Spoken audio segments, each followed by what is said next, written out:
The bar was breathing silence when it should have been loud. Neon blue flickered against wet glass, pooling across the floorboards like a tide no one wanted to step into. Two men in black belts leaned forward, shadows coiling around a woman who had not moved for a long while. She stood there with her folio pressed to her chest, eyes lifted but unblinking. At a corner table, a father set down a chipped mug. His sleeve rolled back in one slow motion, revealing the eagle and anchor inked deep into his arm. A core tattoo, worn like a scar carved in vow. The air stilled. Even the jukebox seemed to lose its nerve. And then, time rewound. Earlier that evening, the snow hadn't yet thickened into silence. Cole Maddox walked Juniper home from her lesson, the child clutching a carved wooden button he'd shaped for her out of a scrap of cedar. She slipped it into her pocket like a talisman, the kind of object children believe keeps the dark away. Cole tapped his thumb against his forefinger with each step, an unconscious rhythm, a habit older than she knew.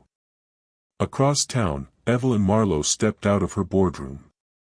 Glass towers mirrored her in sharp reflection, but the leather folio she held seemed heavier than steel. A page inside waited for her signature, a signature that would unravel hundreds of lives. Her heels struck cold stone, each step sounding like hesitation disguised as purpose.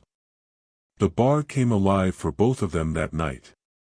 To Mara Finch, the barkeep, it was a harbor, scuffed wood, bottles glowing amber in the dim. She polished glasses in steady circles, her ritual for keeping chaos at bay. Evelyn entered first, posture too composed for comfort. Cole and June followed, a quiet pair who looked as though they'd rather melt into the wood than draw a glance. They settled in opposite corners, yet the same hush seemed to string them together. The door opened again. Silas and Knox stepped inside. Both dressed plain, but there was nothing casual about the way they moved. Their politeness was practiced, their bows too crisp, their gazes too measuring. Evelyn noticed at once, her spine straightened though her throat remained still. Cole noticed too, though he lowered his eyes. A soldier does not need long to measure threat. Knox scanned the exits, and Cole's hazel eyes caught the tremor in his right hand, a finger that did not rest easily, no matter how tightly it curled. Silas approached Evelyn with the courtesy of a man who had already rehearsed his lines. "It would be easier to discuss things elsewhere," he murmured. It wasn't a request. Evelyn's lips pressed thin, but she did not rise. Her leather folio sat on the table before her like a shield. Cole's cracked glass watch caught the neon light. The watch had stopped years ago, at an hour he never spoke aloud. Tonight, the reflection on its broken face looked like time itself pausing, as though waiting for his decision. Juniper shifted uneasily. She reached into her coat and withdrew the small carved button, turning it in her palm. With the simple boldness of a child, she walked to Evelyn's table and set it down beside the folio. She said nothing. Evelyn glanced down, and for the first time her mask fractured, her posture softened, just a fraction, as if the weight on her chest had eased by an ounce. Evelyn did not ask for help. Cole did not offer it. Yet Mara's hand stilled over the glass she was polishing, eyes flicking up as if to ask, "Are you all right?" Evelyn gave the faintest nod. No more. No less.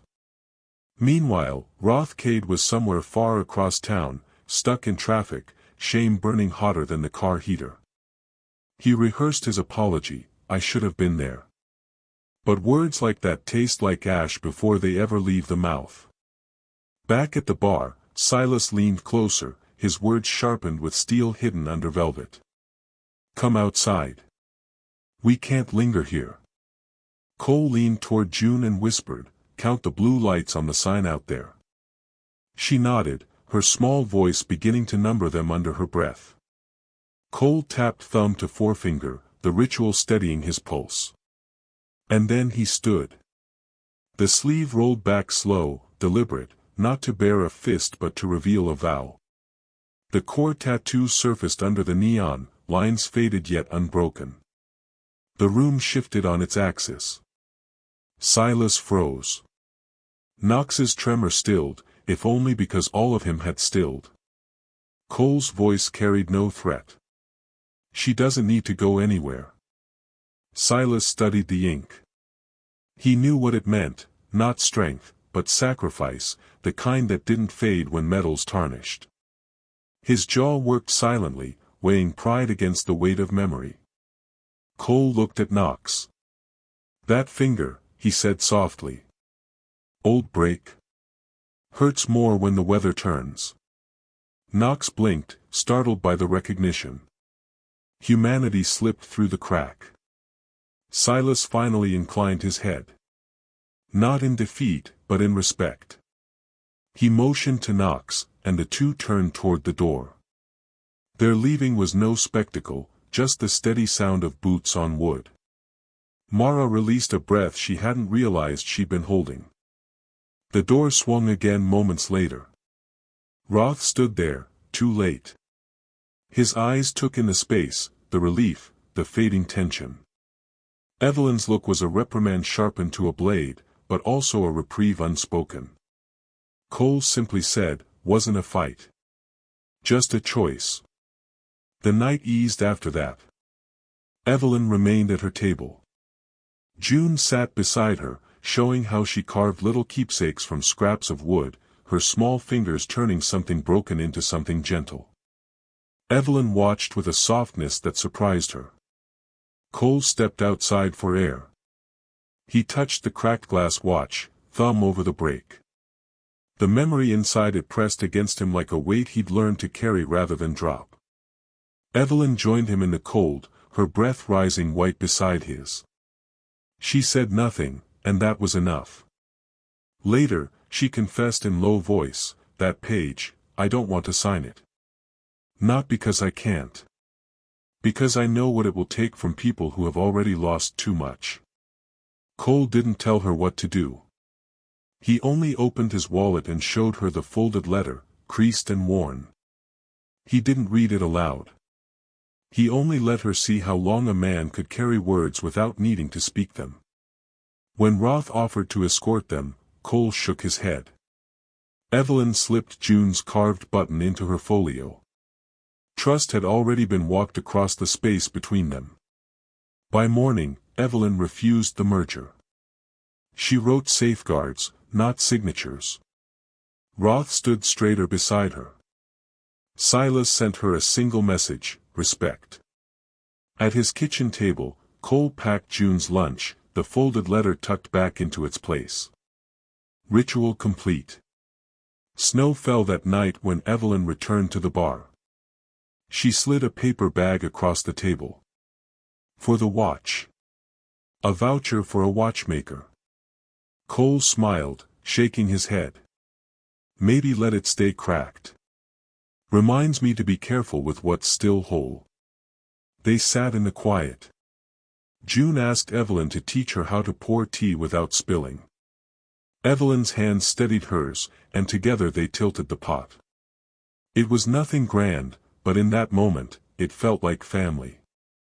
Evelyn slid him the page from her folio, unsigned, blank but for one line written in careful hand, "Some vows don't need ink."